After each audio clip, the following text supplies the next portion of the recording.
So there have been some changes in our Solonic thrust for this Sunday since bulletin was printed. I gave Lillian all of the scriptures and all of the titles for a month. And then an election happened. And I realized that I needed to find another text and preach another word.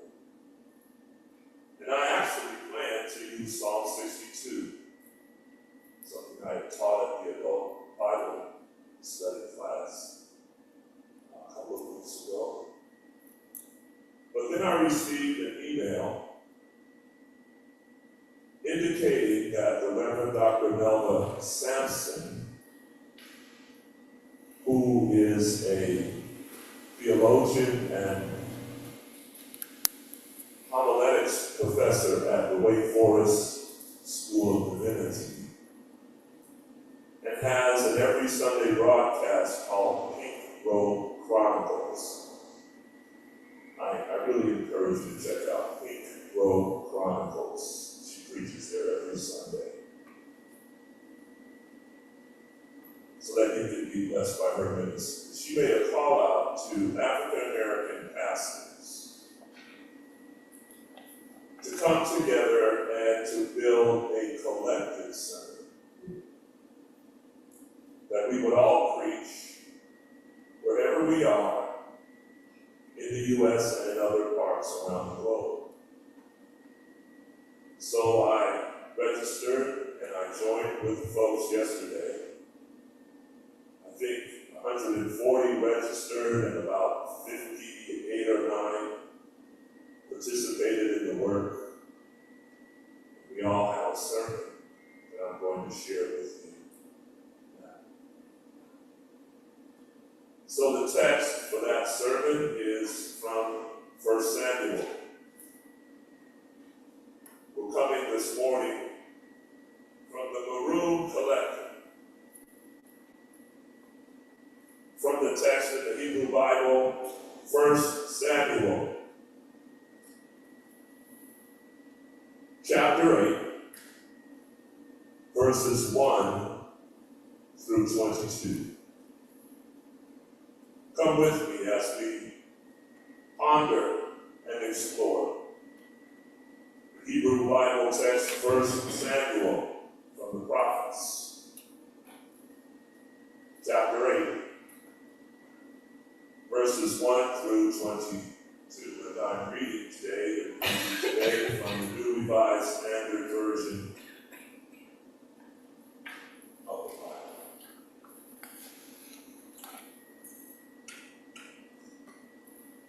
When Samuel became old, he made his sons judges over Israel.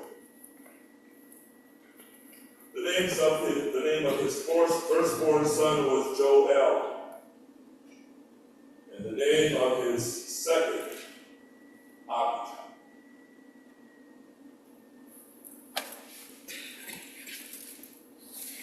They were judges in Beer Sheba. Yet his sons did not follow in his ways, but turned aside after gain. They took bribes and perverted justice.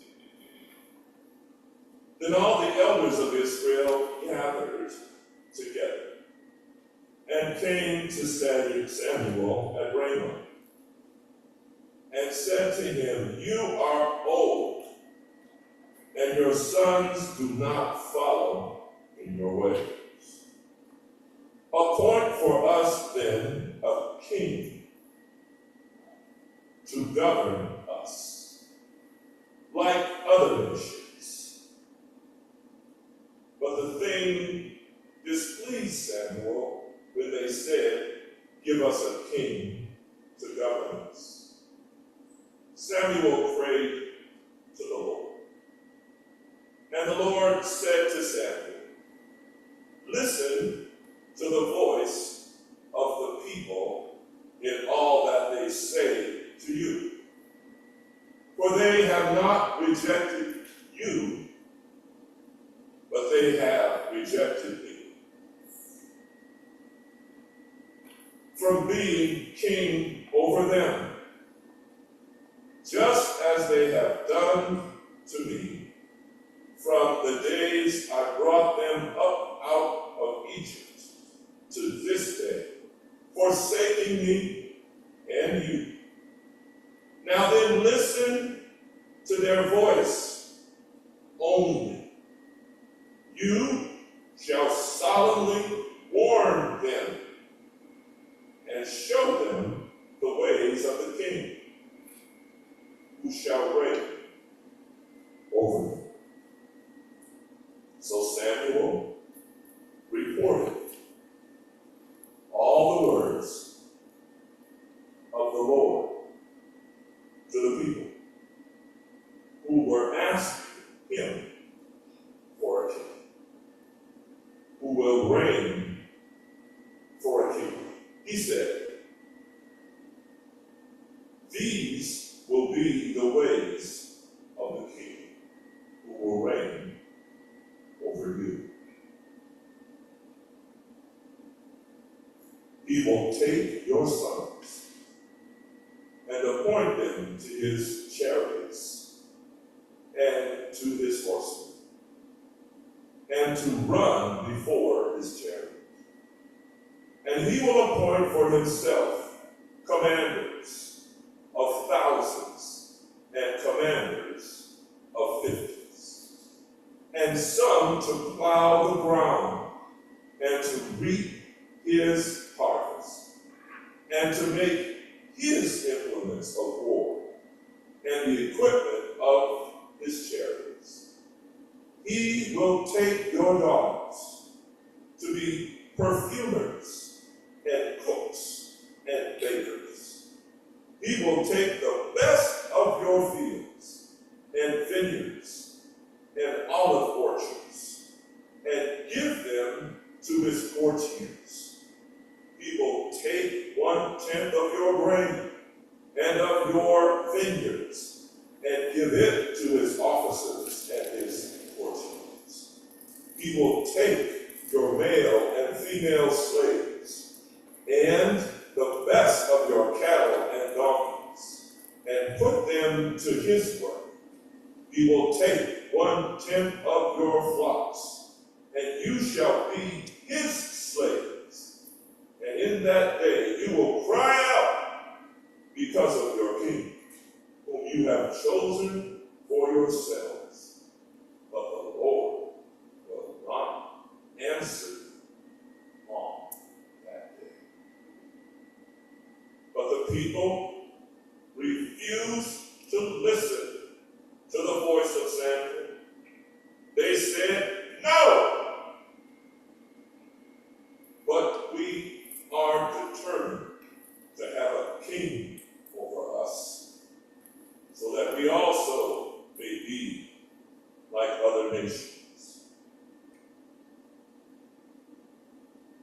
and that our king may govern us and go out before us and fight our battles.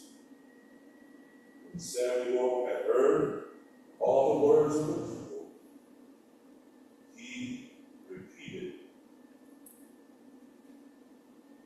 he repeated them in the ears of the Lord.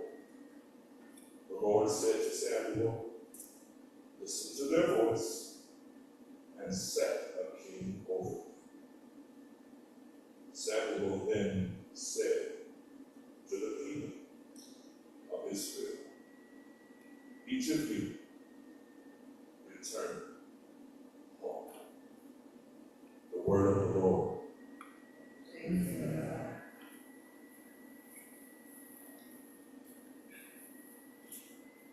Collective word that was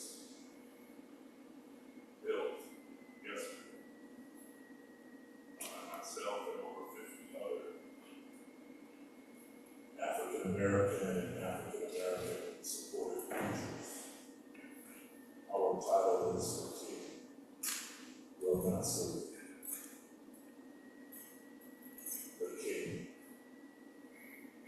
not saved.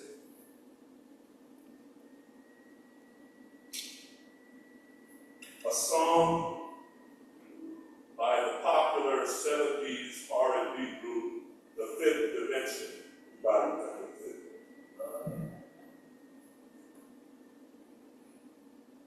One of their songs called I Didn't Get to Sleep at All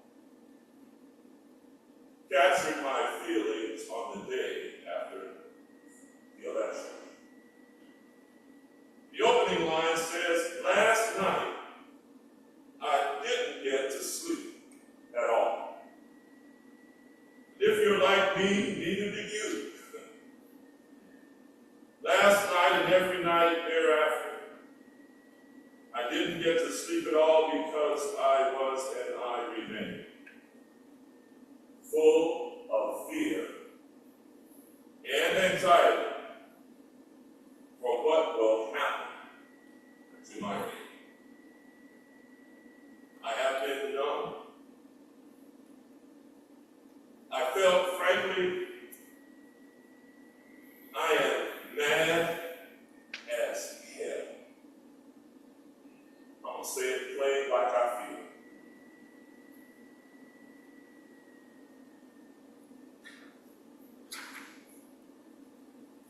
I am disillusioned and disappointed.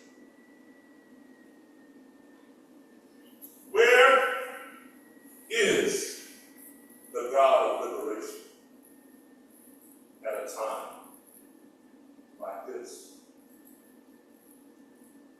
Where is the God who is on the side of the oppressed?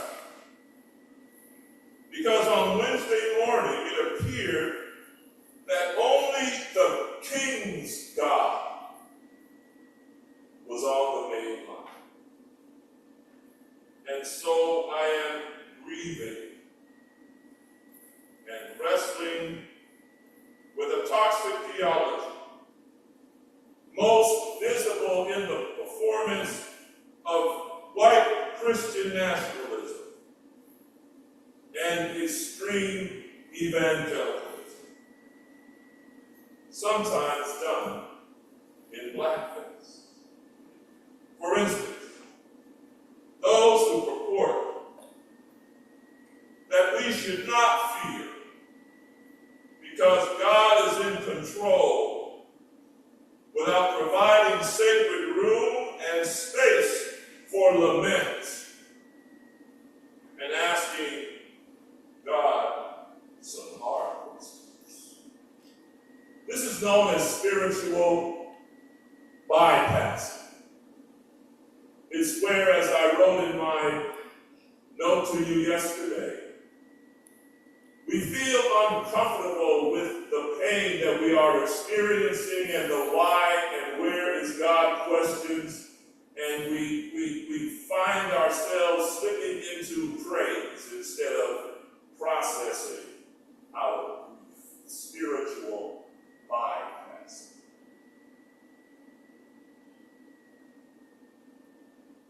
The truth is that historically our people have used spiritual bypassing, even in the days of enslavement, as a psychological coping strategy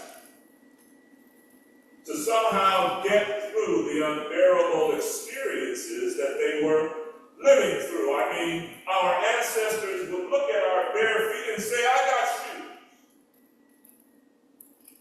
There were no shoes there, but they're saying, well, with God in heaven, I'm going to have shoes. Those who wore ragged clothes said, "I got a robe in glory. I may not have one here, but I have a robe in glory." Those who worked hard in blazing sun with uncovered heads would say, "I have a crown. Well, I don't have it now, but I have a crown in glory." Yet 1 Samuel 8 reminds us that this kind of security is false comfort that comes at the cost of justice. True justice does not seek to control or coerce.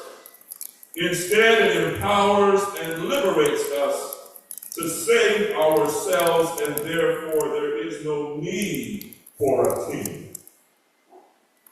We have thrived in less than optimal circumstances. We must call on the best of who we are now, through the whole community, to find spaces for us in the things that bring us joy. We have to be intentional about extracting the best of us to help save all of us. Let's take a look at our text. 1 Samuel chapters 1 through 7, Israel is a loose federation of tribes, experiencing both external threats from the military superiority of the Philistines with whom they are having a conflict, and inside of the nation, economic developments that lead to the accumulation of wealth by some of the people in Israel. And they want to have a centralized form of government to safeguard their wealth and protect their money. Israel was in crisis because of the corruption of the priestly house of Eli at Shiloh, where the ark was maintained and the covenant traditions were preserved. Everyone in this text is upset. Did you notice that? Everybody in this story is mad. God is mad. The elders are mad. Samuel is mad. I'm mad too, so that makes sense. Anybody else in here mad? The people are upset because of the injustice of Samuel's son. Samuel is upset because now the people are not in agreement with his decision on how to move forward regarding the corruption of his son. God is upset. In the words of the mighty OJs, God said, "Give the people what they want." In other words, don't save her. She don't want to be saved. While these were vocal about their discontent, there's another group that has been overlooked, which is the group who did not want a king, for whose voices we never know. When things get hard and messy, we make choices that may not be in our best interest, the best interest of the community. And I want to say something. Certainly some people called for a king and said all the elders did, but it didn't say all the people called for a king. I didn't call for a king on Tuesday. But guess what? Now we got it. Sometimes we have to suffer the consequences of other people's bad decisions. In verses 4 through 6, the people tell Samuel they want a king. The problem is that the people wanted to be like other nations, which meant they wanted a king to rule over them and not for them or not with them. They desired to have power over and not power with. Whenever we decide we want power over instead of power with or power for, then suffering and injustice are going to happen. When people are afraid and they look for a human savior or a human deliverer who promises them that I alone can fix it, and they believe that and place unchecked power in that person's hand, and he says, I want to be a dictator, and they say, yeah, we need a dictator, suffering and injustice are going to be the result the ones who call for him will be suffering and facing injustice as well, under the fiction that they think, well, that's going to happen to them, but not to us. Oh, no. You, too, will pay the price for the decision that you have made. Because a king will not save us.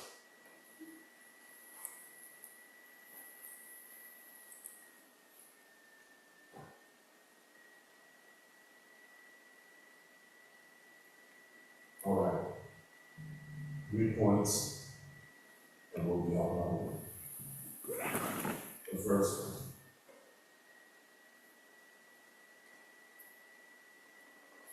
Here's the problem. There is injustice happening. The judges are corrupt. The people are suffering because of the corrupt actions of Samuel's sons. That's a problem. The problem is complicated and compounded by the fact that the solution to injustice they felt was to have a king. So the people's desire for security means having a king provides a false sense of security. There's a belief in scarcity. There's only enough for us, and we want to make sure somebody can protect what we have so that others won't get it away from us. Scarcity leads to insecurity. The search for security is a cyclical problem, the problem of insecurity. The struggle was with their own freedom. They were struggling with not being enslaved. In order to feel secure, they needed someone to tell them what to do and give them an identity, like a red hat. Freedom, though, requires uncertainty. It involves risk. It involves imagination, and you have to have a responsibility for making decisions not just in your own interest, but for the people, for the nation, for the collective. And it also means being accountable for what you have done. Whether you are a judge or domination by a king. Security in control rather than freedom leads to a lack of accountability and seeks someone to blame. It's the immigrants. It's the queers. It's the women. It's the blacks. It's the Haitians. Instead of looking inwardly at what is crumbling inside of this country, that people would be so desperate that they would call for a convicted sex offender, a 35 times guilty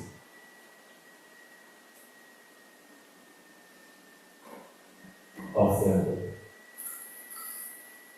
to be king. What one has to do when people desire security rather than justice and freedom. The second point is having misplaced trust in toxic human leadership. In verses 7 to 10, it talks about toxic leadership. Samuel is very specific about the things that will happen to them because they have chosen a king. And then God made it really, really plain. They are rejecting me, Samuel, not you. We've been having problems ever since I came and answered their prayers, and told Pharaoh to let them go. We've been having one problem after another in our relationship, and now it has come to a head. No, it is not you they are rejecting.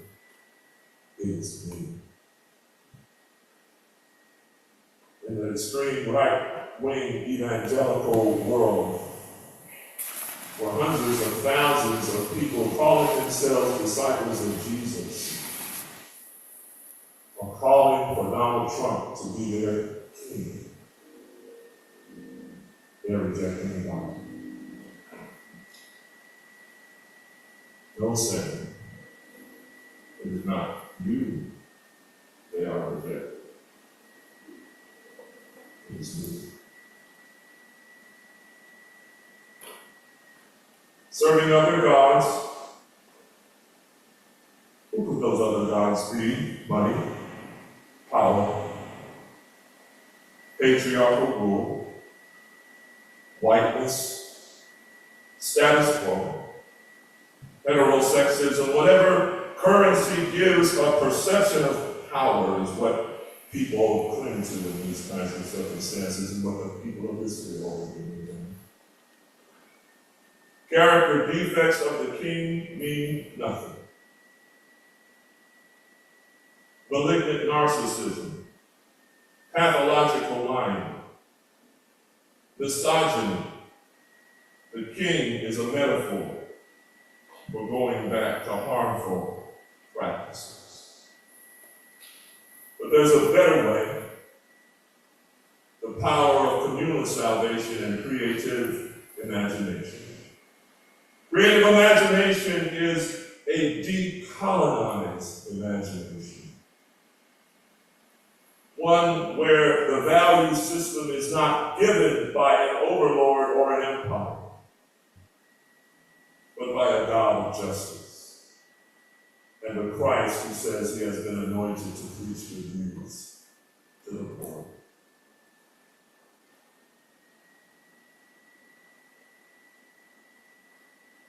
So as I conclude, what's the homework? In verse 22, the last thing that Samuel says to the people after informing them that God will give them what they desire, he says, each of you, all of them, turn around and go home. Go home. Prepare yourselves for what's about to happen. Go home. Start praying, because God has given you the desires of your heart, and you will live to regret. Go home. Gather your families and your community members and ask yourselves, this all goes south, how are we together going to support one another, even though we may face the consequences of our choices? Those who have not called for a king too should go home. They should go home to reorient themselves and seek communal solutions to the problems that they will face. They should go home to build, curate, and create justice-centered communities. Go home to regroup. Go home to retrieve what is valuable among your people and use it to keep yourselves spiritually and even physically alive. Reclaim what has been valuable in the traditions of our people, as I spoke about the tradition of Sojourner Truth, a women's rights activist and an abolitionist. Go home to build communities of safety. Go home to create places of sanctuary where you may even hide folk who need to be hidden from unjust authority. Go home and weep